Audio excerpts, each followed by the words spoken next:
Agora eu faço live na Twitch TV. Primeiro link na descrição. Só vem. The most shocking fake Minecraft speedrun world record. A huge cheating scandal in Minecraft speedrunning has just come to light. A popular runner who's pulled off some of the most famous Minecraft speedruns of all time was just exposed for splicing 2 different world records, one of which has over 11 million views on YouTube. In this video, not only am I going to dive into the faked runs and how they were exposed. 11 milhões de views, 3 minutos. Meu mano tirou uma noteiras legal, velho. Not only am I going to dive into the faked runs and how they were exposed, but I'm going to explain a brand new method that the investigators of these runs have found to detect cheated runs that very well could lead to the exposing of more faked world records from the past. This is the biggest Minecraft cheating scandal we've seen in a long time, so buckle in. This is the story of NicoCraft's fake world records. NicoCrafts? É o Nico Avocado? Before we get into the video, I want to shout out Eliotex and CrafterDark, the members of the community who conducted the investigation into NicoCraft's runs. Their hard work made this discovery possible, and it doesn't go unappreciated. On April 26th, 2019, a Minecraft player named NicoCraft HD uploaded this video to YouTube. And for some reason, it would go on to be the second most viewed Minecraft speedrun this side of Dream, behind only a set seed run by Thunderful that similarly went viral. But it's not the views that made this run special. The former world record at the time of the run was a 4-minute, 46-second run on pre 1.9 set seed glitchless Peaceful by Spoontie. The run was on a very volatile seed that rarely produced good runs due to how many luck factors had to go right for a run to be successful, and no one expected it to be beaten anytime soon.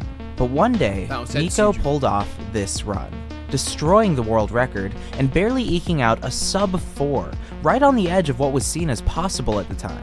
In particular, it had an essentially perfect end fight, and every aspect of the run was so well done that it became inspirational to a lot of aspiring runners. And on the surface, it's not as que bonitinho, mano. Done that it became. Esse cara se inspirou no NicoCraft, é tipo, ai, o Pedro DBR, PVP, olha ali. Aí os caras abrem minha live, tá ligado? Eu dando rage. Inspirational to a lot of aspiring runners. And on the surface, it's not a suspicious run at all. That's why it was Não, mano, ó, bonitinho. a lot of aspiring Olha lá que bonitinha a porra do Michael Wazowski bebê, velho. Vai se fuder, velho. runners. And on the surface, it's not a suspicious run at all. That's why it was verified without any real hiccups, as especially in 2019, there was nothing to take note of. Fast forward to March 25th, 2022.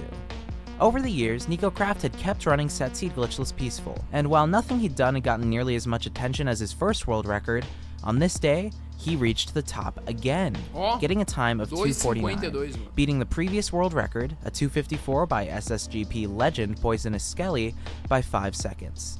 Again, nothing too noteworthy from a verification standpoint. The run was seen as legit, and that was it. NicoCraft was pretty universally beloved as a staple of the SSGP community, and especially for the impact his 3:59 had had. But in March of 2023, about a year after his second world record, Eliotex started revisiting some suspicious aspects of NicoCraft's runs. This was based on an analysis of the pattern of dragon charges in his 3:59, revealing that the final charge was very suspicious. This wasn't anything concrete, but it was worth taking note of at the very least. However, NicoCraft played his world record runs using Optifine, which prevented the runner from using the tools that could be used to mod the game and control dragon charges. So, with no reasonable method of faking the dragon charges, the mods assumed that Nico couldn't possibly have cheated. But on April 17th, something huge happened. Eliotex found concrete proof that Nico had cheated his 2:49 world record. About 45 seconds into the run, NicoCraft crosses a river, placing TNT under him to speed up his movement. This location is visible from his spawn point. At the end of the run, after the credits roll, Nico is returned to his spawn point. And if you look closely at the Não tem mais TNTs. Ih, caralho, como que fez isso? river, there's no TNT to be Olha. found. There it is, 100% evidence that NicoCraft cheated a world record. And if that wasn't enough, if it could somehow be explained by some ultra-rare world corruption glitch, Eliotex found a second piece of evidence by looking to the clouds. In Minecraft, the É verdade, né, mano? Clouds move incredibly slowly. In the span of a 3-minute run, Clouds will only move about this far. The clouds Elyotech sees when he spawns in after the credits roll are nowhere to be seen when he first spawns into the world. So now we know beyond a doubt that NekoCraft spliced the end fight of his 249 onto the overworld segment. His 249 world record was a fraud, and the rightful world record holder was Poisonous Skelly. But that's just the tip of the iceberg.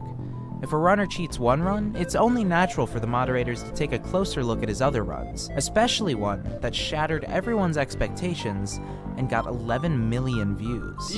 So, that's exactly what they did. But at first, there was a total lack of evidence that this run was faked.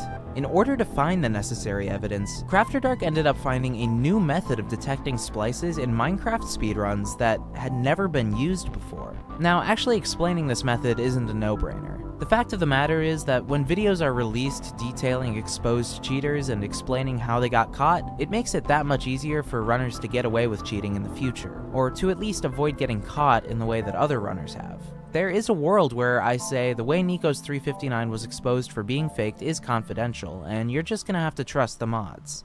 But luckily for you at home watching this video, the moderators have decided to make this portion of the evidence public, and so I am gonna explain. The most conspicuous feature of Minecraft Peaceful Mode is that no hostile mobs, except for the Ender Dragon, spawn, and any damage you take heals pretty much instantly. With this almost inability to die is a total inability to get hungry. The player's hunger bar stays full at all times. Now, in regular, non-peaceful survival mode, the player gets hungry after taking damage or running for a while without eating. This is due to a feature called saturation, which directly impacts hunger. When a player runs or takes damage, it doesn't directly lower their hunger level, but it lowers their saturation, which in time lowers their hunger. The reason saturation is in the game is because different foods, in addition to having different hunger values, have different saturation values, meaning they'll last with the player in a different way. For example, melon slices and cookies both restore 2 points of hunger, or 1 full leg. But the melon slice restores triple the saturation of the cookie, meaning it will take longer for the player to lose that hunger again if they eat a melon slice than a cookie. Now, in peaceful mode, the player doesn't lose hunger, but they still lose saturation. It just doesn't affect anything. On top of that, they can't gain that saturation back, unless they die and respawn or eat a golden apple. But because they don't lose hunger, it doesn't matter to them. The reason all of this does matter to us is that when the player's saturation is empty, as it is almost all the time on peaceful mode, an animation plays and is triggered. Não. Mano, as barrinhas de hunger, velho, elas têm um setup, tá ligado? Tem um preset de se mexer. Não acredito, velho. Não acredito, velho. Caralho, os mods são muito foda, velho. 0.05 seconds. This feature is triggered on the client side, which essentially means that even if the game lags, or even if something unexpected happens, even in special situations, such as, for example, a player entering a new dimension, the pattern will continue to happen every 3 seconds in-game, almost entirely without exception. With that in mind, let's take a look at Neko's hunger bar after he enters the end in his 359 former world record.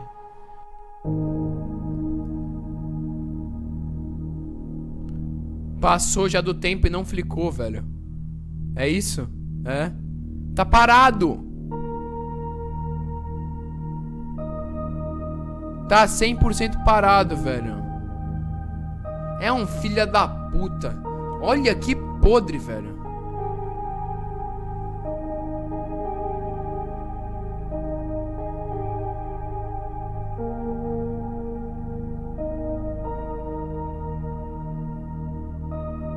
That's not looking good for Neko. Okay, what if there's some sort of exception? Something that happens when you enter the end to cause this delay between the animations triggering. CrafterDark tested this idea by looking at the end entries of 10 different runs by a variety of runners and seeing exactly how long it took for the first saturation animation to happen after entering the end. In 8 out of the 10 runs, it took 3 seconds or less. The other 2 runs were NekoCraft's 2 world records.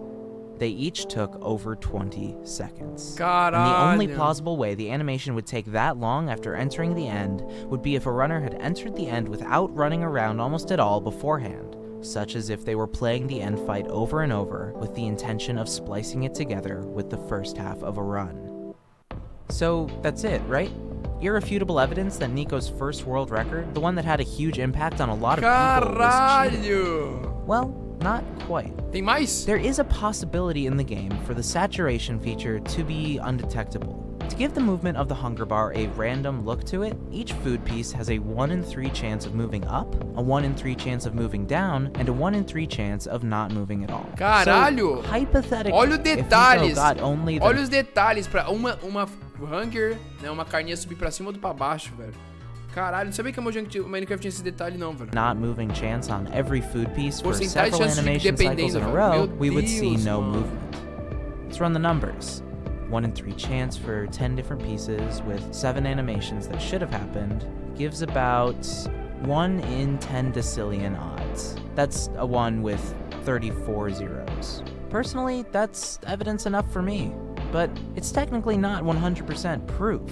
So of course, the mods are going to find more proof. And pretty soon after these discoveries, some analysis of the YouTube video itself, plus Nico's claims about how he put the video together, brought some more suspicion to light. Nico had claimed in the past that he was playing Minecraft in full screen mode at the time of the run, and therefore couldn't overlay LiveSplit, the timer app that speedrunners use, on top of it on his screen. So, he claims he was running LiveSplit simultaneously with the run on a different monitor, as well as overlaying it on top of the run in the video software.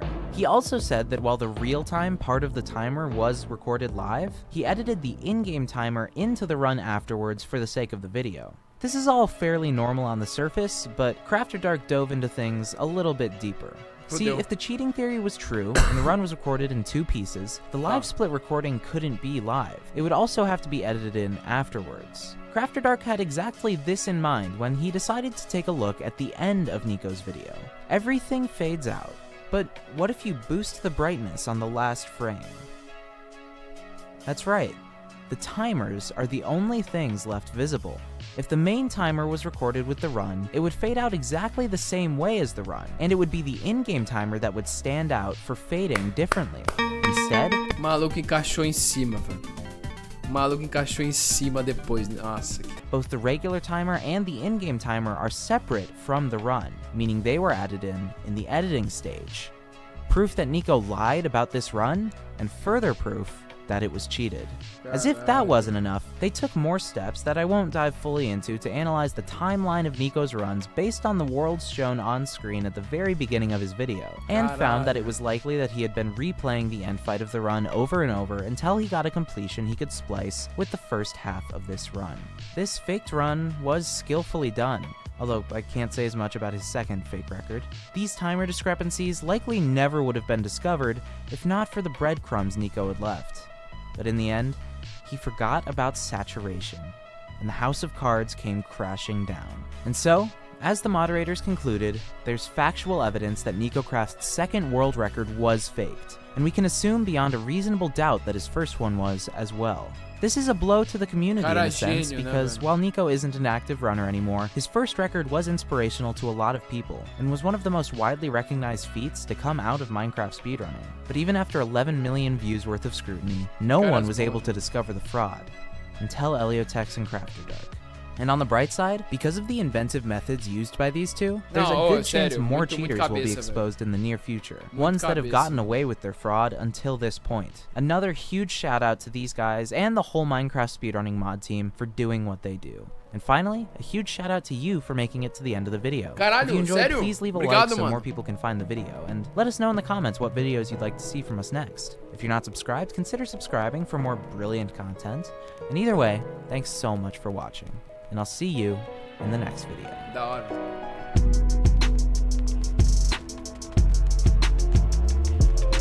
Chique. Vídeo bom, velho. Vídeo bom.